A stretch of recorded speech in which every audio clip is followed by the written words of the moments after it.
नमस्कार, शोभा किचनमध्ये आपले खूप खूप स्वागत आहे। आज आपल्या किचनमध्ये कृष्ण जन्माष्टमी स्पेशल असे मथुराचे जे कंदी पेढे असतात ते आपण आज घरच्या घरी बनवणार आहोत। अवघ्या 3 ते 4 साहित्यात तर इथे पाहू शकता टेक्स्चर अतिशय मौसूत आहे, तोंडात टाकताच विरघळणारे आहे। तर रेसिपी प्लीज आवडली तर लाईक अँड शेअर करा। तर चला रेसिपीला सुरुवात करूया। तर इथे एक जाड बुडाची पॅन घेतलेला आहे, त्यामध्ये 1 चमचा तूप घेऊन इथे 1 कप मी मिल्क पावडर घेतलेली आहे नेस्लेची। तुम्ही कोणत्याही ब्रँडची घेऊ शकता आणि मिल्क पावडर आपल्याला एकसारखी सतत परतून घ्यायची आहे, जेणेकरून ही मिल्क पावडर आपल्याला एकसारखी ब्राऊन रंगाची मिळेल। तर इथे पाहू शकता गॅसची फ्लेम अतिशय कमी केलेली आहे। जर तुमची मिल्क पावडर खाली जास्त लागत असेल तर गॅसची फ्लेम मध्ये आधी तुम्ही बंद करू शकता।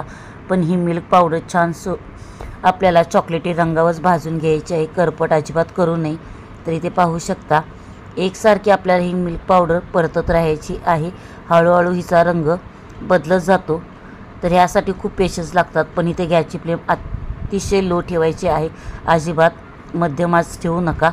तर अशा प्रकारे इथे पाहू शकता अजून 1 चमचा मी तूप टाकत आहे। तूप छान ह्यामध्ये पुन्हा एकदा मिक्स करून घेऊया आणि हळूहळू ही मिल्क पावडर पाहू शकता ब्राऊन रंगाची होत आलेली आहे।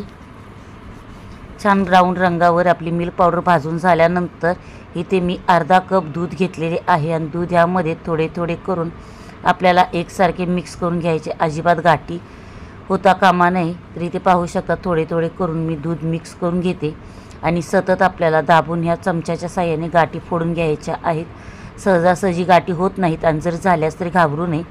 तर अशा प्रकारे एकसारखे परतत राहायचे आहे आणि यातील मॉइश्चर कमी होईपर्यंत आपल्याला इथे परतायचे आहे। जे आपण दूध टाकलेले आहे त्यातील मॉइश्चर छान या मिल्क पावडरमध्ये मुरल्यानंतर पाहू शकता ही कोरडी हलकी हलकी झालेली आहे।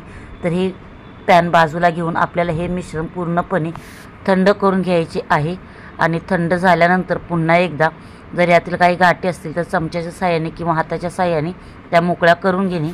तरी ते सर्व गाठी फोडून झाल्यानंतर मिश्रण छान पाहू शकता हाताने मोकळे करून झाल्यानंतर इथे मी तगर वापरलेली आहे अर्धा कप। तुम्ही इथे घरातील साखर मिक्सरला बारीक पावडर करून जरी घेतली तरी चालेल। जर तुम्हाला ही तगरची रेसिपी पाहिजे असेल, याला साखरेचा बुराई म्हणतात, तर मला प्लीज कमेंट करून सांगा, तुम्हाला नक्की त्याचा व्हिडिओ मी शेअर करीन। आणि छान हा तगर मिक्स करून झाल्यानंतर छान आपल्याला लहान आकारात हे पेढे बनवून घ्यायचे आहेत आणि हे पेढे बनल्यानंतर पुन्हा एकदा तगर किंवा पिठी साखरेमध्ये छान घोळवून घ्यायचे आहेत।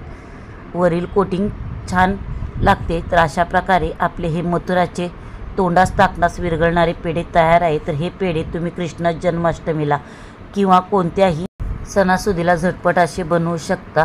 तर व्हिडिओ अतिशय सोप्या पद्धतीने दाखवण्याचा प्रयत्न केलेला आहे। नक्की हे पेढे तुम्ही ट्राय करा आणि तुम्हाला कसे वाटले मला कमेंट करून मात्र सांगायला विसरू नका। व्हिडिओ जरा तरी आवडला असेल तर प्लीज लाईक अँड शेअर करा। पुन्हा भेटूया एका नवीन रेसिपीसोबत, तोपर्यंत थँक्यू।